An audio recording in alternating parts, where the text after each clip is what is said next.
গরুকে জাতীয় পশু হিসেবে স্বীকৃতি দেওয়া হোক, তাহলে আর গোহত্যা হবে না, বললেন বীরভূমের রামপুরহাটের ইমাম মুয়াজ্জেম ওয়েলফেয়ার কমিটি। ছোট হোক আর বড় হোক, আমরা কোনো গরু কোরবানি করব না। অতএব আমরা এবছরের জন্য গরু কোরবানি বয়কট করছি। সব ধর্মের সমান অধিকার আছে, সাংবিধানিক অধিকার আছে তাদের ধর্মের রীতিনীতি পালনের।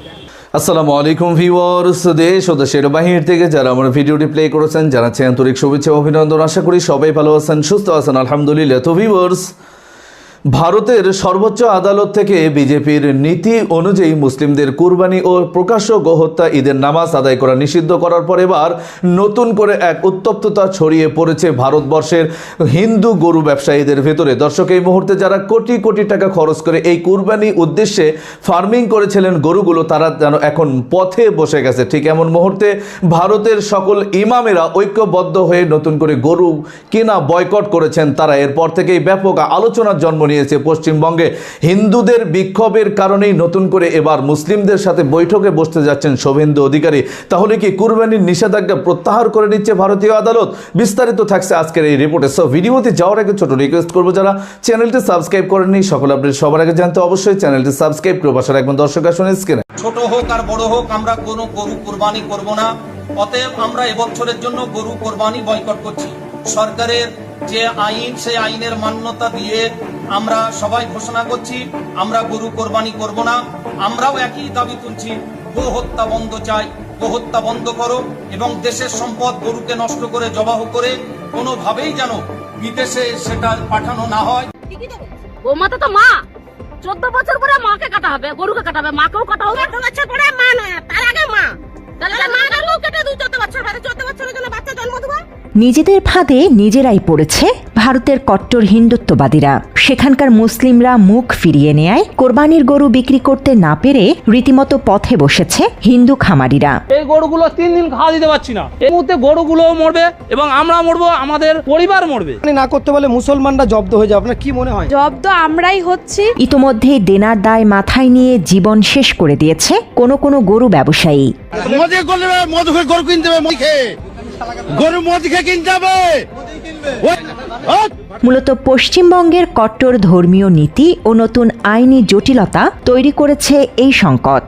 নতুন সরকারি নির্দেশনায় বলা হয়েছে, পশু জবাই বা পরিবহনের আগে যৌথ প্রশাসনিক ও চিকিৎসকের সার্টিফিকেট প্রয়োজন হবে, যেখানে প্রমাণ করতে হবে পশুর বয়স ন্যূনতম 14 বছর বা সেটি স্থায়ীভাবে অক্ষম।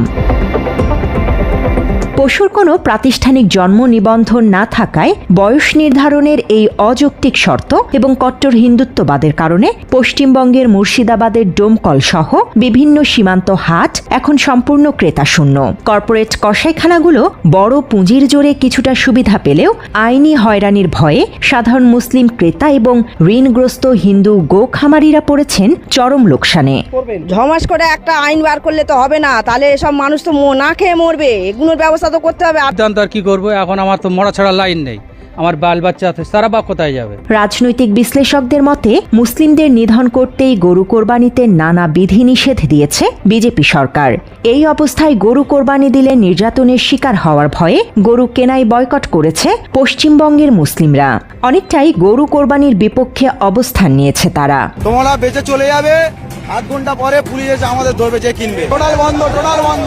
গরু কোরবানি বয়কট করে ভারতের বিভিন্ন জায়গায় মিছিল করেছে মুসলিম যুবকরা। কুরবানি সংক্রান্ত সামনেই মুসলমানদের যে রয়েছে কর্মসূচি, সেখানে কিছু নিষেধাজ্ঞা রাজ্য সরকার বলবৎ করেছেন। তো আমাদের একটা পরিষ্কার বক্তব্য ছিল এবং মুসলিম সমাজের নেতাদেরও একটা বক্তব্য ছিল যে কে কার ধর্মের কোন রীতি আছে, সেই জায়গাটা রাজ্য কিভাবে এতটা হস্তক্ষেপ করতে পারে। আপনারা এ রাজ্যে বলছেন বন্ধ, আবার সেই জিনিসই আপনারা বিপুল পরিমাণ ভারত সরকার রপ্তানি করে বিপুল পরিমাণ বিদেশি মুদ্রা অর্জন করছেন। এই দ্বিচারিতা কেন? এর সঙ্গে ধর্মীয় ভাবাবেগ থেকে রীতি অভ্যাস সব জড়িত। তো এই জন্য যে মামলাগুলি কোর্টে হয়েছিল তার মধ্যে অন্যতম একটি মামলা করেছিলেন বিধায়ক আখরুজ্জামান নেত্রীর নির্দেশে এবং মাননীয় দলনেত্রী মমতা বন্দ্যোপাধ্যায়। তার মতে ধর্ম যার যার, উৎসব সবার। মানুষ, বিভিন্ন ধর্মের মানুষ এখানে থাকেন, এক একজনের এক এক রকম খাদ্যাভ্যাস, এক একজনের এক এক রকম ধর্মীয় রীতি, তারা তাদের মতো করে পালন করবেন গণতান্ত্রিক দেশে। তো আখরুজ্জামান যে মামলাটি করেছেন তাতে একটি তাৎপর্যপূর্ণ রায় আজ কলকাতা হাইকোর্ট দিয়েছে। আমি বিষয়টা আপনাদের শুধু বলে, আখরুজ্জামান সাহেব তার বিস্তারিতটা বলে দিতে পারবেন, যে কলকাতা হাইকোর্ট যে রায় দিয়েছেন তাতে কিন্তু আখরুজ্জামান সাহেব যে আবেদনটি করেছিলেন সেই আবেদনটিকে যথেষ্ট গুরুত্ব এবং মান্যতা দেওয়া হয়েছে। 1950 সালের যে পশু হত্যা সংক্রান্ত এ সংক্রান্ত যে আইন, তার 12 নম্বর ধারায় বলা রয়েছে যে সমস্ত বিষয়গুলি যা যা আছে আছে আছে আছে এইগুলো মানতে হবে, এটা মানতে হবে, এটা মানতে হবে, কিন্তু 3টি বিশেষ ক্ষেত্রে রাজ্য সরকার ছাড় দিতে পারে, শিথিল করতে পারে। তার মধ্যে একটি হচ্ছে উৎসব, ধর্মীয় উৎসব। একটি হচ্ছে ধর্মীয় উৎসব, অর্থাৎ 1950 সালের আইন কন্ডিশন যাই থাকুক, সবকটি কন্ডিশন যা যা আছে, বাট 3টে ক্ষেত্রে সেটা শিথিল করতে পারে। তার মধ্যে একটি হচ্ছে ধর্মীয় উৎসব। তো আখরুজ্জামান সাহেব মামলাটিতে আইনকে চ্যালেঞ্জ করেননি। তিনি বলেছিলেন, আবেদন করেছিলেন মহামান্য বিচারপতিদের কাছে, আদালতের কাছে, মাননীয় দলনেত্রী মমতা বন্দ্যোপাধ্যায়ের পরামর্শক্রমে যে আবেদন করা, যেটা আমাদের রীতি। ফলে এই 50 সালের আইনের 12 নম্বর ধারা অনুযায়ী ধর্মীয় উৎসবের ক্ষেত্রে শিথিলতাটা আনা হোক। তো মহামান্য হাইকোর্ট আখরুজ্জামানের আবেদনে মান্যতা দিয়ে রাজ্য সরকারকে নির্দেশ দিয়েছেন 24 ঘন্টার মধ্যে এ সম্পর্কে তাদের বক্তব্য কোর্টে জানাতে হবে। 24 ঘন্টায় অর্ডারটা ওনাকে পাঠানোর মাধ্যমে 24 ঘন্টা তাই একদম 24 ঘন্টার মধ্যে জানাতে হবে। অর্থাৎ 50 সালের আইনের মতো আছে, সেই আইনেরই একটা ক্লজে রয়েছে, 12 নম্বর ধারায় রয়েছে 3টি ক্ষেত্রে সেটা শিথিল হতে পারে: ধর্মীয় উৎসব, গবেষণা এবং চিকিৎসা ঔষধ, এই ধরনের বিষয়। দর্শক, স্ক্রিনে আমরা সে সম্পর্কে বিস্তারিত জানাম। এই বিষয়ে আপনাদের মতামত কমেন্টে জানান, কেউ ভিডিওটি স্কিপ করবেন না। এই মুহূর্তে আমরা সরাসরি লাইভে যাব। বর্তমান মানুষদের ভেতরে গরু বিক্রি করতে না পারায় মুসলিমদের কাছে হাতে পায়ে ধরে কান্নাকাটি করছে হিন্দু ব্যবসায়ীরা। এখনও কি বিজেপি সরকার চুপ থাকবে, নাকি মুসলিমদের কাছে নত হয়ে এই সমস্যাটির সমাধান একেবারে নিরলসভাবে করে যাবে?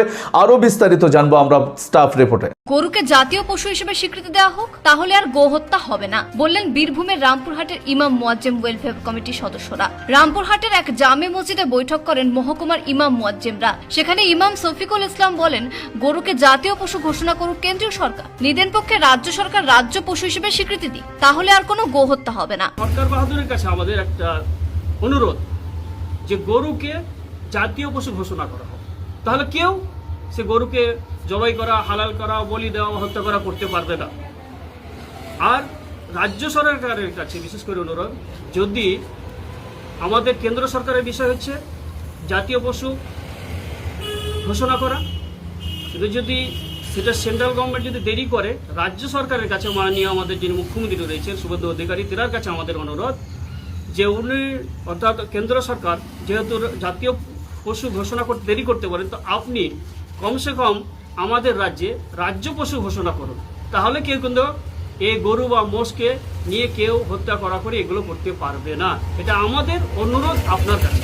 ইমাম মুয়াজ্জেমরা বলেন, অতীতে মুসলিমরা দেশের আদালতের রায় মেনে নিয়েছেন। মাইকে আজান 65 ডেসিবেলের নিচেই রাখতে বলা হয়েছে, এটা যেন সব ক্ষেত্রেই মানা হয়। তো আমরা প্রশাসনের কাছে এটা অনুরোধ রাখবো, বা সরকারের কাছে এটা অনুরোধ রাখবো, যেহেতু আইন সবার জন্য সমান, অবশ্যই হ্যাঁ, সেটা আমরা সবাই ভারতীয় নাগরিক, আমাদের প্রত্যেকের অধিকার সমান আছে।